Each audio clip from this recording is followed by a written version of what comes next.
Hi, everyone. Kevin Harlan, joined by Steve Kerr and Clark Kellogg.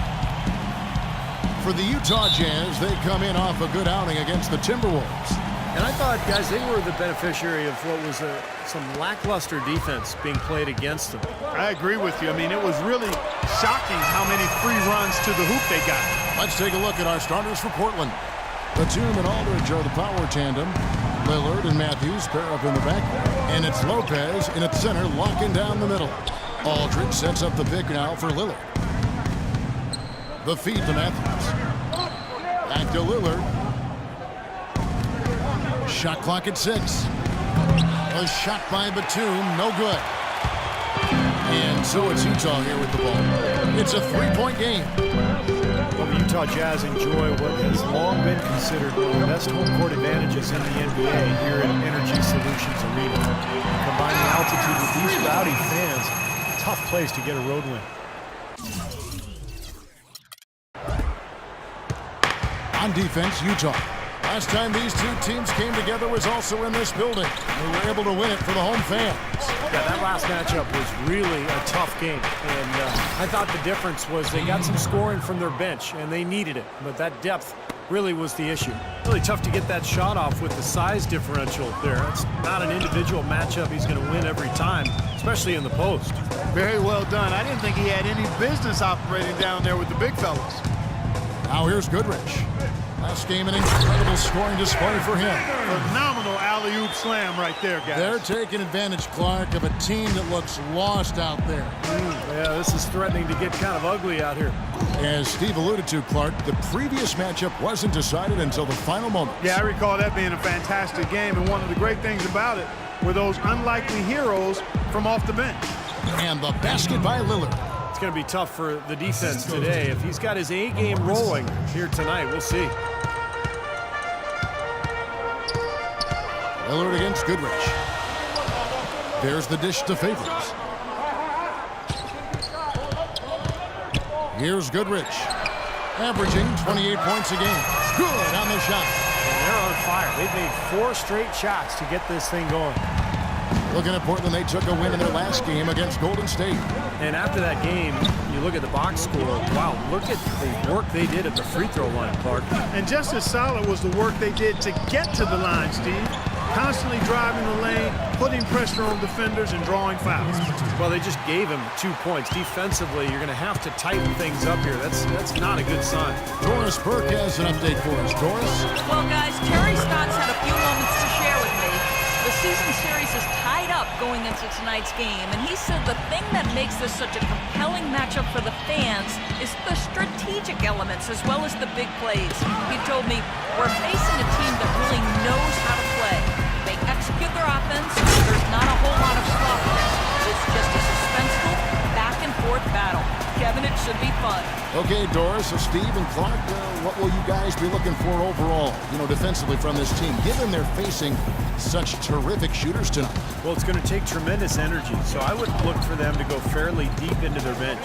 Yeah, I like that thought, Steve. Really, it gives you a chance to hopefully keep your defenders fresh on the defensive end. So that makes sense to me. Let's see if they can pull it off. And Favors kicks to Goodrich. And he jams it with authority. Boy, what a fantastic opening quarter for them. Yeah, it sure has been. Look at the lead they've jumped out to already. Impressive.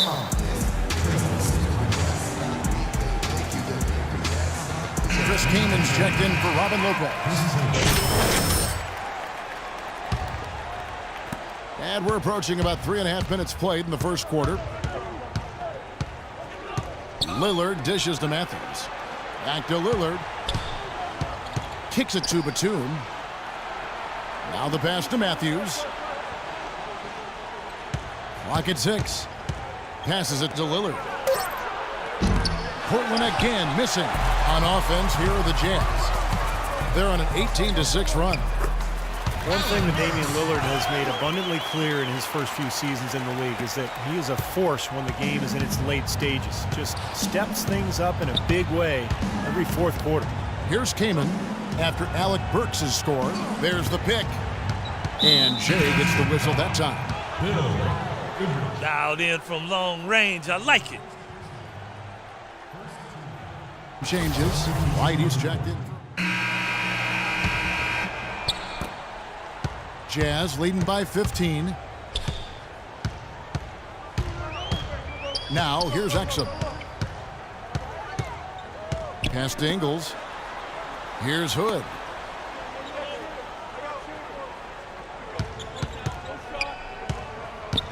And the pass to Ingles. Launches it. And again, it's the Jazz from deep. Their offense has really come together immediately. They could run away with this game. It's hard to imagine they'll be able to stay as hot as they've been so far, but if they can, watch out. Here's a follow.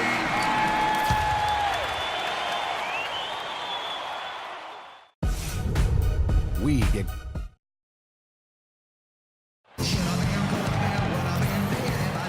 welcome back, folks. We'll score for a more tightly contested quarter as we move here into the second. And guys, the Jazz enjoying a nice lead here. Well, I'll tell you what, I like what I've seen from this club defensively. They're forcing a lot of turnovers with their quick hands and ability to play the passing lanes. Well, you talk about quick hands, but I think it's the mindset of being aggressive and then obviously being active with the hands, tracing that ball so you can come up with deflections that may lead to steals. On the floor for Portland, Aldridge and Lopez are down low. Lillard and Matthews pair up in the back, and it's a Flello in at the three, the small forward. Gobert's checked in for Utah. That one from long range. 16 points for Jay. That's 2 straight quick three-pointers they've allowed. They better not make it 3 straight, because now all of a sudden you're looking at a hot streak. The shot by Lillard, wide open. Hits the three-point bomb. How about that? They respond to a three-pointer with a quick 3 of their own. Yeah, terrific. Great back-and-forth sequence right there. Now here's Goodrich. 16 points for him. In the corner, it's Hayward. Lets it go from deep. Another triple from Goodrich. Goodrich has got a couple of three-pointers in the second for the Jazz. They're going back to the three-point shot over and over and over. That was the 9th straight point from behind the arc. It feels like they're finding the holes in this defense. Now, Portland, Oregon is a very different kind of NBA town. A popular motto around here is keep Portland weird. So a sort of counterculture that the fans and the citizens of Portland embrace. But it's a one-team town, and fans have always shown incredible support for their beloved Blazers. And he gets it to go. Yeah, guys, it's his consistent shooting that's really helped get his team into a position they're in right now. Aldridge with a screen on Goodrich. Lillard against Goodrich. And Lillard kicks to Matthews. He dishes it to a Flello. Back to Matthews.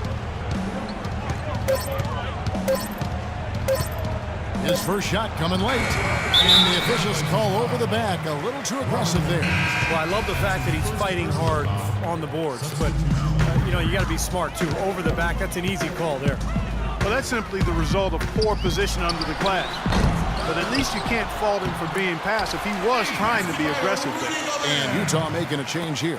Burks is checked in, and the Trailblazers making a change here as well. Kamen's checked in. From the sideline, let's catch up with Doris Burke. Well, Portland, not the biggest market, but it's a one-team city, and these fans really support their Blazers. Coach Stott said, the fan support here is special. You can't appreciate it until you see it every night. Damian Lillard said, the fans stay behind us, through good or bad.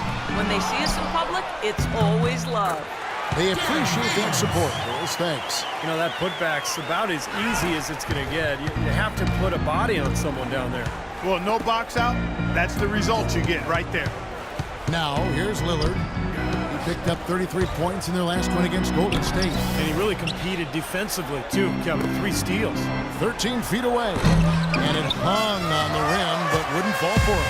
Jazz have gone 5 of 7 from the field here in the second. Burks, the pass to Goodrich. Shoots the 3. And he gets the bucket. Goodrich has got 12 points now in the quarter.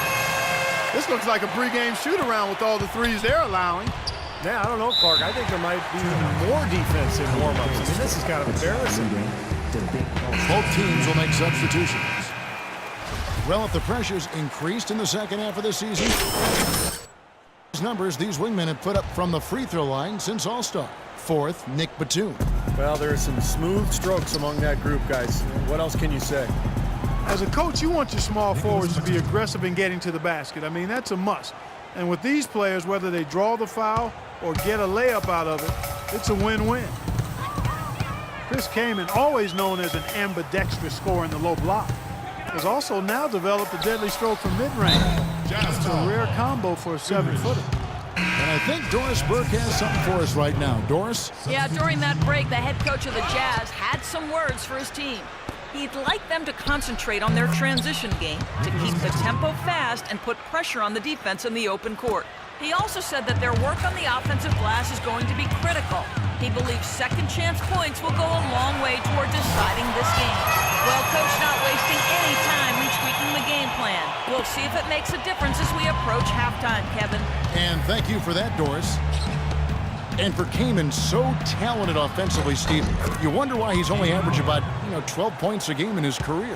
Well, he's a little turnover prone. Doesn't get to the free throw line all that often. But you're right, he's so skilled. He can score with either hand around the hoop. He can also step out to 15, 17 feet, knock down a jump shot. Lillard attacking, and he gets it to go. Lillard's got 11. Guys, he shot a very good percentage today, and they've needed it. For Utah, they've gone 8 of 11 from the field in the second quarter. Really flowing here. Favors with a screen on Lillard. Goodrich against Kaman. And that one's good. Favors got 4 points in the quarter. And guys, they continue to put a lot of pressure on the interior defenders with the way they work down low. Well, it's become one of the stories of the first half, Clark, just piling up points in the paint. Nobody near Lillard. And it's off from three-point range. Goodrich with it. He's got 31. Lets it go with a three.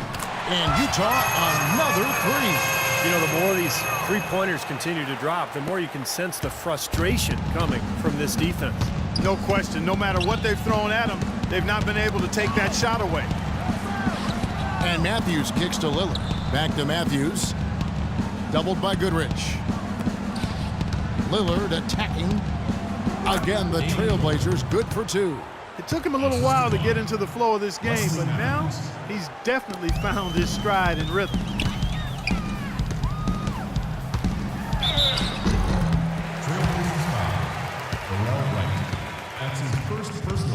The Jazz have converted 1 of 2 free throws so far today. And he knocks down the first one. So both teams changing it up here. Both free throws good from Goodrich.